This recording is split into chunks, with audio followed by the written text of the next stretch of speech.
Assalamualaikum warahmatullahi wabarakatuh. Baik, kali ini kita akan masuk ke materi mata kuliah Bahasa Indonesia yang saya ampu sendiri. Jadi yang akan kita bahas itu adalah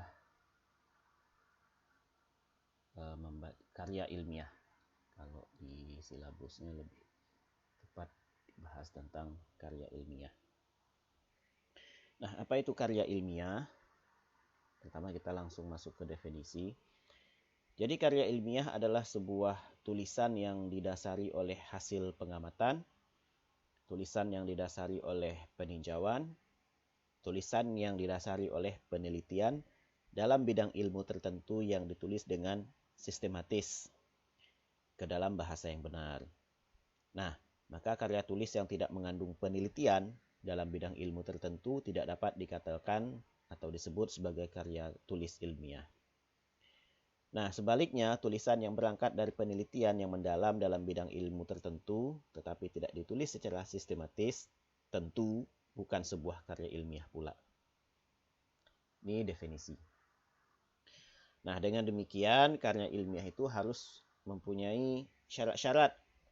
Ada beberapa syarat-syarat karya ilmiah. Secara umum itu ada 4. Yang pertama, hasil kajian dalam bidang ilmu pengetahuan. Jadi, dia merupakan hasil kajian dalam bidang ilmu pengetahuan. Ini syarat pertama. Kemudian syarat kedua, ia disusun dengan sistematis. Jadi ada model penyusunannya. Mulai dari bab 1, bab 2, bab 3, dan lain sebagainya. Kemudian menggunakan bahasa yang benar. Dan yang keempat, disampaikan dalam bentuk tulisan. Ini yang disebut sebagai syarat-syarat karya ilmiah. Nah, sementara itu, karya tulis ilmiah dapat kita kenal, dapat kita identifikasi dengan ciri khas yang melekat dalam karya ilmiah itu tadi. Yang pertama, karya ilmiah itu dia punya mengandung koherensi, yang artinya seluruh tulisan merupakan uraian yang diikat oleh gagasan utama. Jadi uraian-uraian yang ada di dalam karya ilmiah tersebut ia diikat oleh gagasan utama. Jadi tidak menyimpang dari judul atau topik yang dibicarakan. Yang kedua, dia didukung oleh fakta. Artinya tulisan tersebut bukan hayalan atau bukan cerita-cerita saja, tetapi ia harus berdasarkan fakta. Dan yang ketiga, dia harus sistematis. Artinya sebuah tulisan tersebut disusun secara sistematis sehingga tidak menimbulkan keruwetan pembacanya. Jadi jelas di bab 1 dia membahas tentang masalah ini, di bab 2 dia membahas masalah ini, dan seterusnya, dan seterusnya.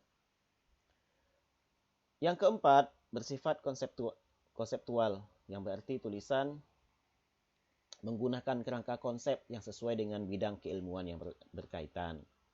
Yang kelima, dia bersifat objektif, berarti sebuah analisis dalam tulisan hasil berpikir objektif dan bukan hasil berprasangka subjektif belaka.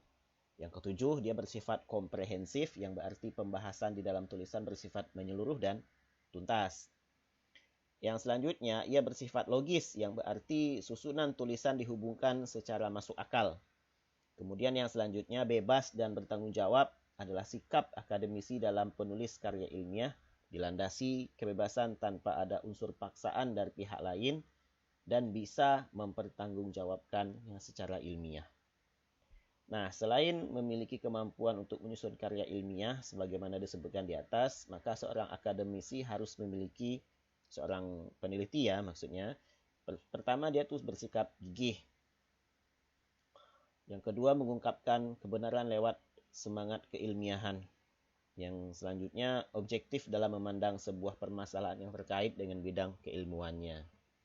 Kemudian terbuka dengan berbagai macam perspektif yang ada. Dan terakhir yaitu memiliki rasa keingintahuan yang tinggi.